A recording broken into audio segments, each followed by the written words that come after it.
Taylor and Polly here from Beaten Jeans. And today we have an interview with Anders, and he had his gastrectomy, and he's going to share with us his journey and how he's recovered, going to talk to us about a product that has helped him in his recovery. I'm excited to hear about it. It's an enzyme that Hi, Anders! Hey, how are you? Good, how are you? Adjusting my phone here so I can, maybe I'll sit down. There we go.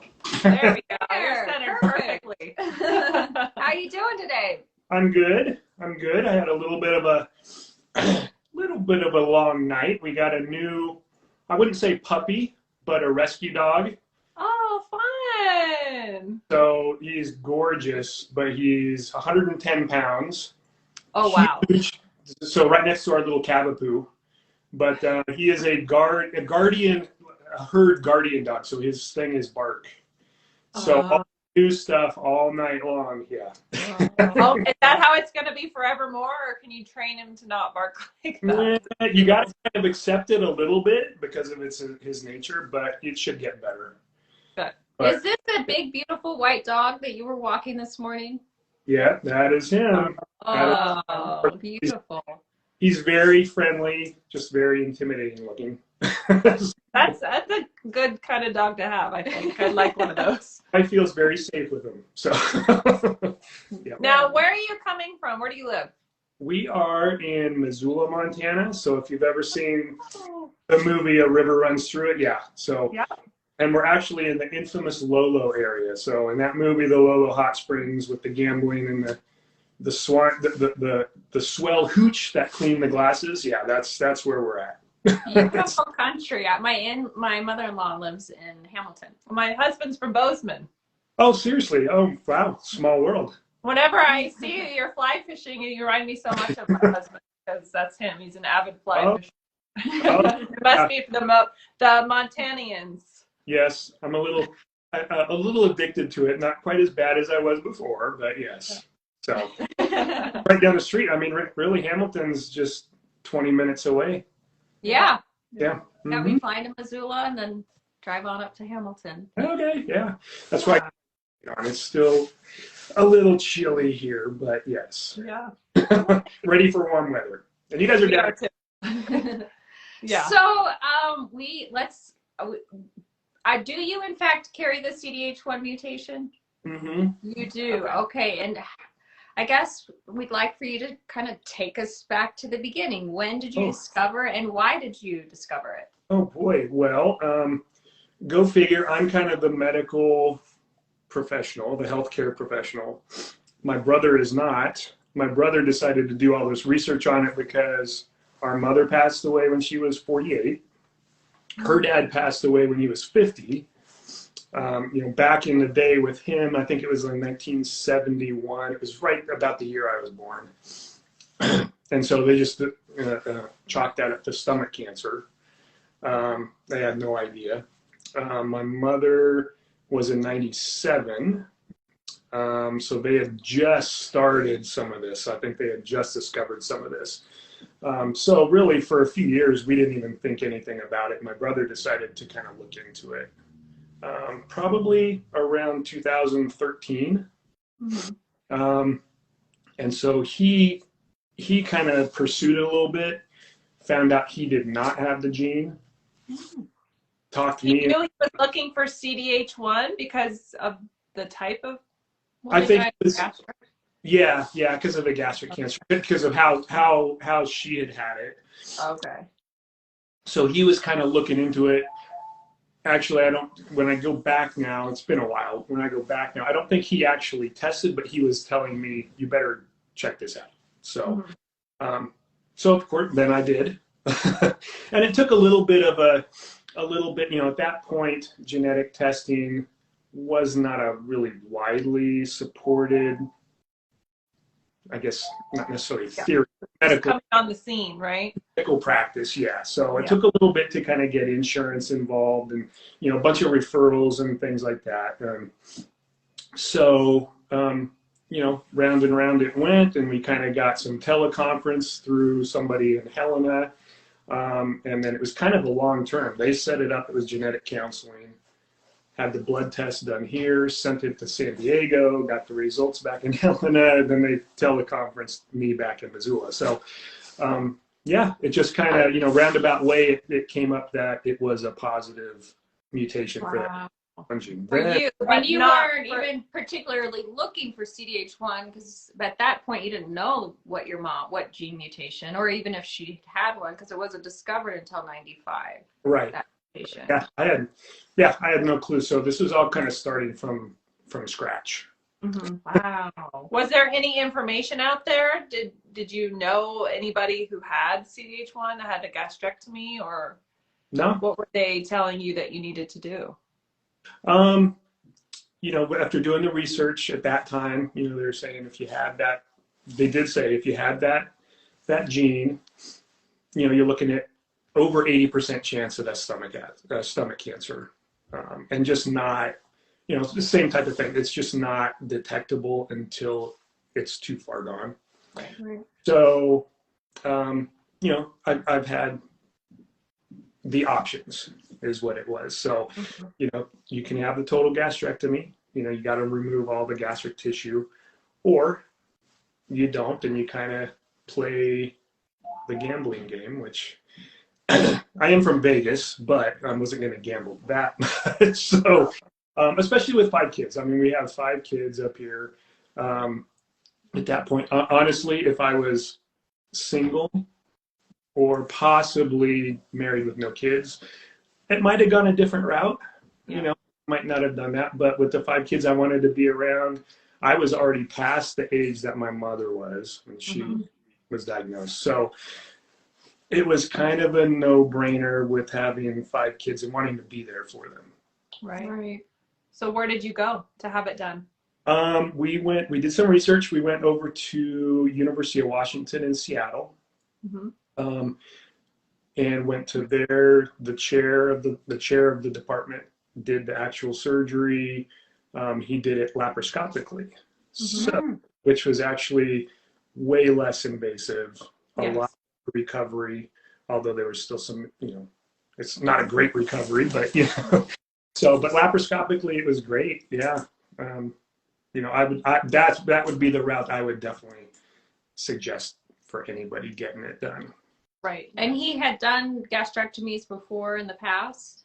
Yeah, that was one of the things that we had done some research on was making sure somebody had done a lot of whatever they could. I mean, it might not have been in the exact same situation with the CDH1, but he had done lots of esophageal surgeries, a lot of the Roux-en-Y, and a lot of laparoscopies. So. And how long between your learning that you carry the mutation and actually having your gastrectomy? What was the time frame there? I was so trying to find some of these papers, but so I had the surgery in July of 2015, and really it was probably, you're looking at mid 2014. It was probably about a year. So with the your wife was on board and knew the significance, and she did, yeah. It's a hard one to swallow, isn't it? It's a hard one to swallow. Literally, right? Yeah. So, yeah, it is. You know, and of course, and then the other side of it, since my brother was the one that kind of, you know, pushed me into looking into this, he didn't have it, so then he's had a little bit of a guilt feeling, you know, plus he was the one that wasn't married and didn't have kids. Right. So my brother that has 5 kids and is married has this. So yeah, there was a little bit of that too. Right. Well, thank goodness he did the research for you. I mean, that's a pretty strong family history. Yeah. I mean, I probably wouldn't have pursued it, at least at that point. Right. Yeah. Did you have a pathology show? Yeah, what was the pathology? Negative completely, which is really odd, because usually I think anytime you have that, there's at least some precancerous cells in there, almost 100% of the time. So they got the pathology back and it was nothing that they found. And I was like, oh. How Okay, did that make done you anyway. feel? Did you have any regret or anything like that? Or I mean, maybe just once in a while, just a little bit, just because of the pathology was negative. right. But I mean, honestly, looking, I would not change anything, even with the hardships, the amount of growth that I've had with it. Yeah, I would never. That's Well, what and I then hear. they say, like, I'm sure the way that they're doing the pathology has changed a lot since then. Like, Sure. they're able to. And then Davis said if they haven't found it, it's just because they didn't look close enough. Right, exactly. Probably, yeah. That's But probably, a lot of people ask us, like, when you get your stomach out and they don't find anything, how is that going to make you feel? It's like, well, that's what we're hoping for. We don't want them to find anything. right. Yeah. Oh, exactly. I was just reading over some of the things, and they, they did testing for in the lymphs and the lymph nodes and all that stuff. And they didn't see anything. So nothing in the stomach either. So now that being said, because we have the CDH1, we might be a little bit more prone to colorectal cancer. So now it's every 5 years that I get to get a colonoscopy. So Is that it? It's just every 5 years? Oh, I thought it was annually. that's what they had now. So Okay. Oh, that's good. Yeah, Because that's not bad. No, that's not bad. it's not. It's way better now that there's actually different preparations where you don't have to drink a whole gallon. Yeah. Right.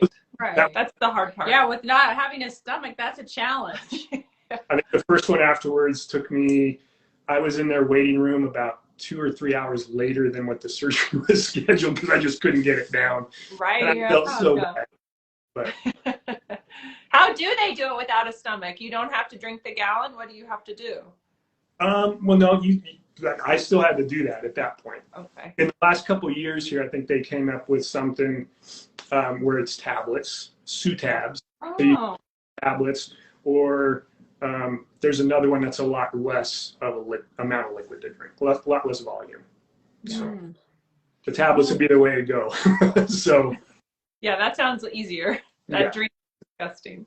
yeah. So with your laparoscopic surgery, and you said that your recovery was pretty smooth. Did you have any complications? I mean, just kind of the regular, learning to kind of eat different. I was always healthy before that and always ate pretty healthy, but there's always kind of that what would you call it? Idiosyncratic, just kind of dumping syndrome. Sometimes it doesn't even matter what you eat.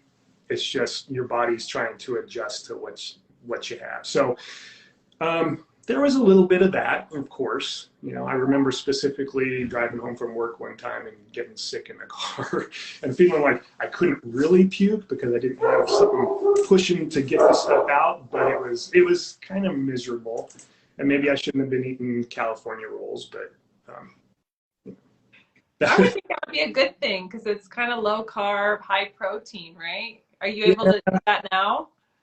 Oh yeah, I can pretty much eat just about anything now. So it's 7 years out. I mean, it was a big difference the more you go out. So that first year and a half was pretty rough.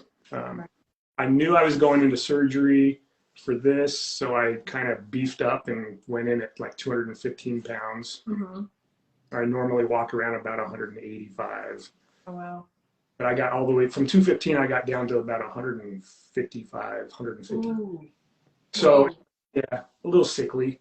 So, but yeah, now I can eat pretty much anything. That was one of the questions I asked the doc was, can I still eat some steak? Yeah.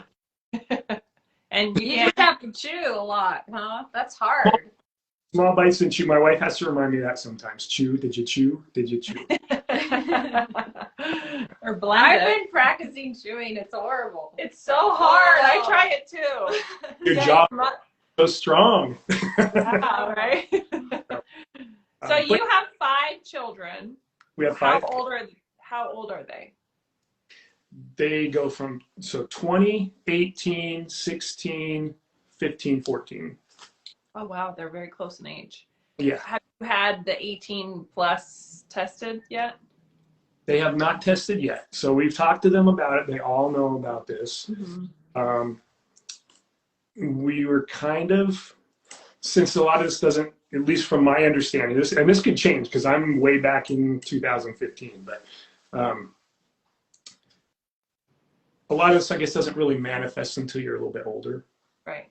Yes. 40 years old or so is kind of that was the magic number, at least when I remember. But so we're kind of holding off a little bit on that, and then we can talk them through. They know all about it. We can kind of see what they want to do with that. Yeah. How to be their decision in their time. Yep. My role was to show them that it was possible. So very good.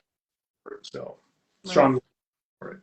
Good. They have an excellent role model. I hope so. Okay, now, so we want to talk to you about this product that you have been working on.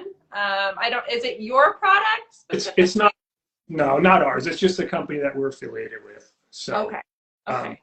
I wish I would have had it when I was recovering, honestly. So it's just there's 11 enzymes in there. So there's enzymes that help with dairy. There's enzymes that help with beans.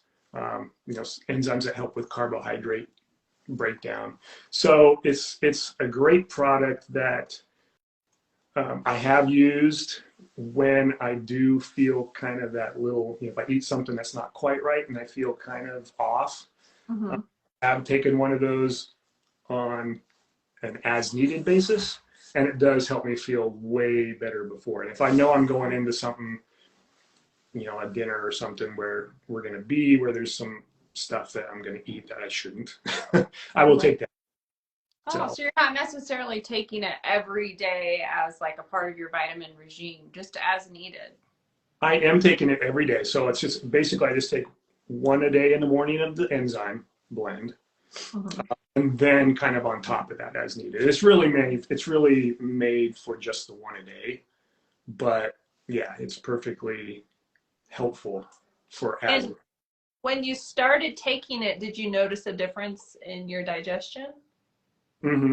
Yeah, I mean, a lot of it is even if it's just a little bit and you're used to it, that little bit of bloat or tight, it's made a huge difference.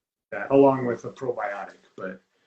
So the idea is that it's breaking down the food more so that you're able to absorb it more. So are you then getting more nutrients into your system than you would if you weren't taking that? Yeah, exactly. It helps you absorb the nutrients a little bit better. So if you pair that in with the probiotic, right? So you're kind of getting the best of both worlds. You're breaking that down. Then you're increasing your bacteria that's in there. It's going to help you absorb and break down. So, like you guys know, with the Roux-en-Y, you still have, your bile, your liver enzymes, stuff coming in, but it's not quite as effective because you don't have the holding tank that it can all mix in. It just shoots through. So by taking those enzymes, it just kind of gives you that extra boost. And okay. Does it cause you to have diarrhea? Not me yet. No.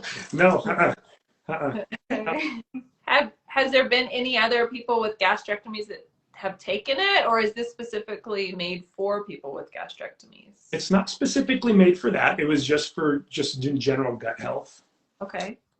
So, and it's actually pretty new. I think it was just released here in the last few months. So as far as anybody actually taking it specifically for total gastrectomy patients, I don't know besides myself. Right. So, and people should probably talk to their doctor before taking this. Probably. Oh yeah, I would always talk to the doc about taking anything. So, do you still have your gallbladder? I do. Yeah. And what is this product called, and where can we find it? It is just called Q Digest. So Q is the name of the company, Q Sciences, but it's just Q Digest. And then I didn't even. You can find it online. I guess what I can do is I can put a link, or you guys can put a link or something in there. Try it. The price is actually very good too. So it's not one of these $80 things. So. Right. Oh my! Jen just pulled off to the side. She put the link in the comments. So. Okay. Here it is, right here. So. Okay. Yeah. All right. We'll include it in the comments below after we get this posted or in the description box. Yeah. anybody's Yeah. interested. So tell us how your health changed once you started taking it, because I listened to the live of the girls who created this, and they said that you were not feeling very well until you started taking it.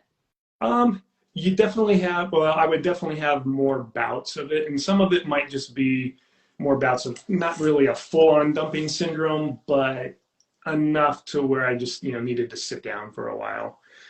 And granted, I mean, some of it is probably my eating habits, and I got, I'm far enough out now, and I've been able to eat everything that I'm not quite as strict maybe as I should be with some of this.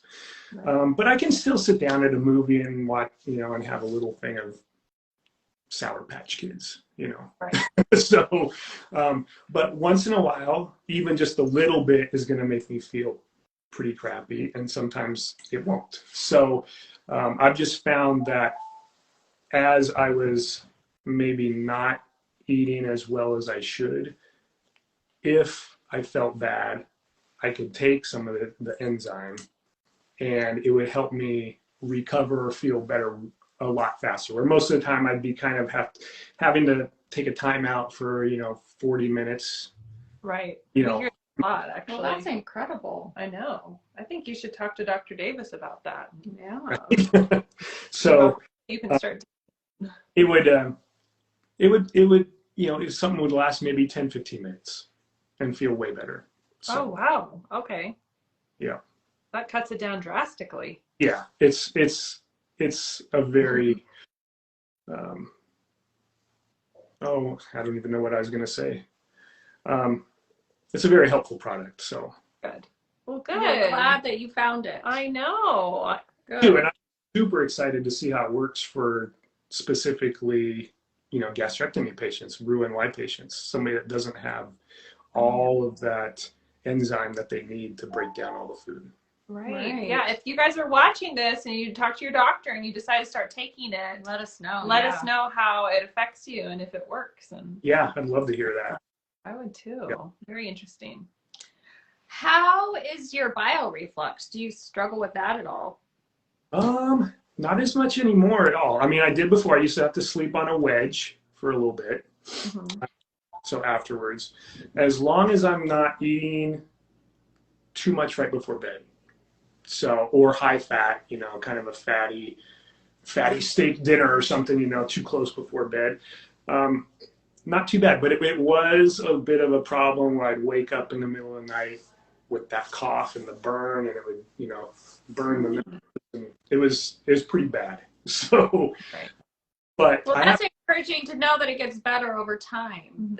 If you experience that in the beginning, it may not be something that's going to last forever. way better over time. Yeah, no, I mean, if you give it enough time, our bodies are amazing. I believe in God. I think God makes our bodies amazing. So, over time, we get way better. So, yeah, that's something to be encouraged by. Yeah, very encouraging. That's one of my greatest fears, is living with that bile my whole life. But if it gets better, then don't, not to be discouraged about. Not at all. Yeah. So, And you said you were older than your mother when she was diagnosed. So how old were you when you had your gastrectomy? I was 44. Okay. So 44 when I got mine. She died at 48. Okay. So, yeah. So I was right at the time frame there of making that decision. Yeah. Are you still being watched by the hospital where you had your gastrectomy in Washington? Are they watching all your labs and your bones and nutrition? No, it was more kind of transferred over to local. So with the referral and the medical communication, it's all kind of been transferred over to here. At the beginning, we did have grandiose schemes of having a team, a nutritionist, the primary care, the gastroenterologist, kind of all working together. And at that point, it was, at least where we're at, it's not a huge metropolitan area. It's just kind of hard to get a whole team together for that. So it's kind of piecemealed a little bit. So. And how are your lab values and your bones, being that you're 7 years out? Unremarkable, I guess, would be the word. So it's just, I have never had an abnormal lab, even after the fact. So, yeah, I don't know. Maybe I'm just kind of freaky that way. That's so great. You don't have to take iron infusions or B12. B12 because of the stomach, right? So B12, I mean, the stomach is where you're getting that B12 absorption. So B12. An injection? No, I'm doing a sublingual spray actually. So, yeah. So B12, D, vitamin D spray. And for a while there, I was doing iron just to kind of keep that iron up, quite a bit. But really, I mean, that's pretty much it. A multivitamin with minerals, the digest, the probiotics. I mean, I'm not That's pretty simple. And I like the idea of a spray because it's not swallowing a whole pill. Right. Is that so? You're not taking the calcium citrate for your bones? Mm-mm. No. And you've had a scan and had them looked at? Yeah. Oh. So maybe, like I said, I don't know what it is with me, but it's unremarkable. So yeah. That's You got good genes. That's awesome. I mean, Well, some good genes. You got some good genes. They counteract a little bit. so. Now, is Jen watching this interview, your wife? I don't know. I hear something. You might be trying to attend to the. We'd love to hear her perspective. Yeah, we want to say hi to her. Yeah. We want to know how the spouse can I handle it. know. I would love to do that. She's like, I'm not getting in front of the camera today. Oh.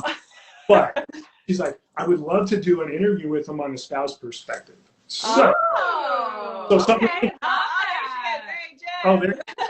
If you're not ready and you do want to do the spouse perspective, we'd love to hear from you. Yes. So we can schedule that. Yeah, I think it would be great because that was a huge support for me. So anybody going through this, any kind of a support, I've seen stories of brother and sister both getting it done at the same time, and so they have that support of each other going through it together. But having somebody that can help you through those hard days, Right. yeah, Right. key for sure. Yeah, I worry because I'm having my gastrectomy in June. I worry about how this is going to affect my husband, and he tries to be strong and says he'll be here, but I would love to hear because I'm sure she's had her own little emotional battles. Yeah. Oh, sure. I'd love. Well, yeah, we'll have to get you guys when she's ready to go. We'll get you guys together. Okay. Okay. Good. So, So, is there any words of wisdom or advice that you want to leave us with today? oh boy, it's a great decision to make for the people around you that you love and love you. If you're on the fence of thinking of doing it, just do your research on the person you want to have it done by. Yeah. The right person, and it's staying positive.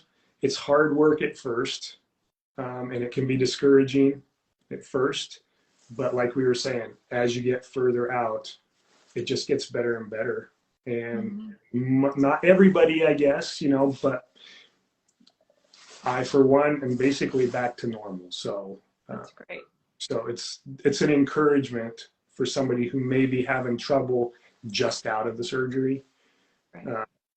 or going into it, or is nervous that it's going to have long-term problems. But most of the time, it's just straight. As you get further out, it's better. Sorry, the dog was distracting me. I don't know if you heard. Well, I want to know also because you're very fit. Are you working? Oh, yeah. Do you work out regularly? Yeah, I've always done that, and so I actually went into the surgery like that, which helped a lot. Mhm. So yeah, I mean, I'm basically in the same shape I was in high school. I know a lot of people are like, hey, but yeah. So yeah. Are you able to do the same workout that you did pre-gastrectomy with the weightlifting and I don't know what workouts you do, but the same exact. Pretty much the same type of thing. Mm-hmm. Yeah. One of my key recoveries really was doing more running, cardio, and stuff, and that just kind of helps because the whole inside just kind of get a little, I guess, kind of loose. You have that space that's gone, And so doing stretching and cardio to kind of help move things around and tighten it up actually helps a lot. So, Okay. Wow. Yeah. How long did it take for you to start running after the surgery?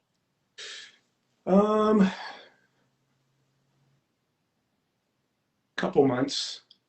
It was probably a couple. I mean, I rushed everything. I rushed back to work probably too fast. You know, I was back to work after a month. Yeah. My feeding tube taken out at work.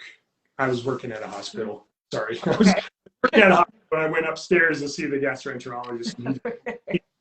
But, you know, after about a month as well. So, yeah, I just kind of maybe pushed the timeline, and maybe I pushed it a little too fast, but everybody's a little bit different. Yeah, if it works for you.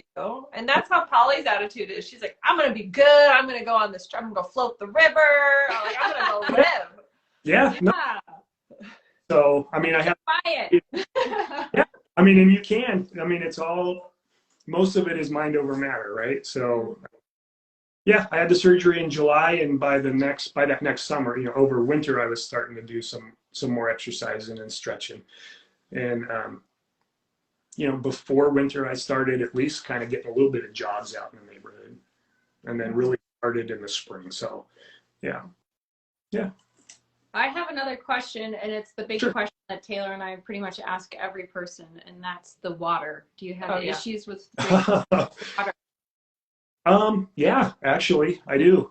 So, and most of it is probably with being active and, you know, being sports. And I was a gulper, so I would come in from doing any kind of exertion and just gulp water, and that was happening. So I don't know if I necessarily ever really liked the taste of water before, but something about the taste afterwards, and the cold didn't really bother me. I know I've heard some people talk about how the cold really gets them.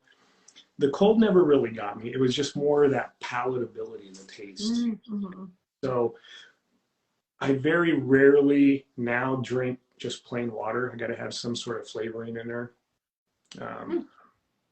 So it's not so much that it has a hard time going down for you, but just that it doesn't taste good. Something about the palatability, and maybe that's something in here because I read something about that, you know, research and stuff for, seemed like a lot of people had it down in Australia.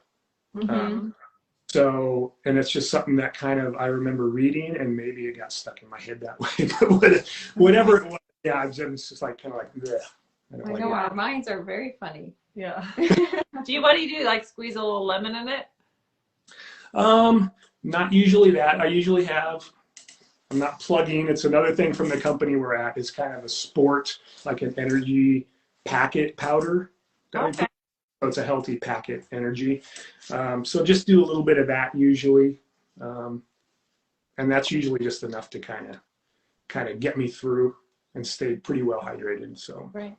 How many calories are you consuming a day, and how much liquid are you consuming a day on average? So like a Nalgene bottle, you know, that's, what is that, a liter maybe? So I drink about at least two of those a day. That's quite a bit. Usually like 3. Okay. As far as calories, I'll admit I don't count my calories. So I probably, for me, it's everything moderation. So I guess if we're looking, I'm probably 2,000 to 3,000 calories a day, maybe. Wow, great. Would be my best guess, and it could be way off. I don't know. Yeah. But you're not focused on numbers, which is great. No. Your world You found your healthy balance. Yeah. Found my balance. It's my schedule. I'm kind of a creature of habit scheduler. So, you know, get up early, work out, have my omelet, quiet time, have a snack. Okay. Are you working at the hospital 5 days a week, or are these 12-hour shifts? Right now I'm working at, well, it's an independent pharmacy in Stevensville. So I know you know Hamilton, so I'm down in Stevensville. So I'm working at independent pharmacy, and it's from 8:30 to 6 or 8:30 to 7. So, and we just kind of eat as we go. So I don't really get a lunch. So it's kind of make sure I get up early. So I get up early. I get up about 4:30, and then I get all that done. Quiet time, my workout, eat breakfast, go to work, and just kind of snack throughout the day. It works for you. It works, and that's why I don't know how many calories I'm eating because it changes all the time. So, Right. As long as they're okay with you eating. I know a lot of people, their businesses won't let them eat around the clock. So yeah, that's good. kind of step out from behind the counter a little bit. And yeah. And then your energy level is good because you wake up so early. Energy level is great. Yeah. Good. Everyone got to take a break and sleep until 6, but so yeah, energy level is great. Well, I felt this is very encouraging, and I don't know if we've talked to anybody who's been out as long as you have, or a couple people, but not that many, and you just have very encouraging words. So Yeah. it's been very helpful. It is encouraging. I mean, if you talked to me a few years ago, I'd be in a different season, and I'd still try and be encouraging, but I probably wouldn't feel great. So, but after, like I said, after about probably 3-4 years, it's completely normal. So, Oh, that's great. Good. yeah. So you can do it. Yeah. We can do it. We're gonna do it. I'm doing it. You do it. You're having it done you said in June? June 20th. Yeah. All right. I'm working out right now. I'm lifting weights every day and running. Yeah. I can't put on weight though. I guess. Yeah. But, I mean, going into it healthy is huge. So the recovery will be way faster. Yeah, I think so. I think so too. Yeah. Well, Anders, it's been a pleasure talking to you. Is there any other information you'd like to share about your experience? Anything we left out? No, I think we covered most of the stuff I was thinking of. So, like I said, it was a long time ago, and sometimes I repress some of that stuff. But man, it's today is I wouldn't trade it for anything. That's awesome. Yeah. Yeah.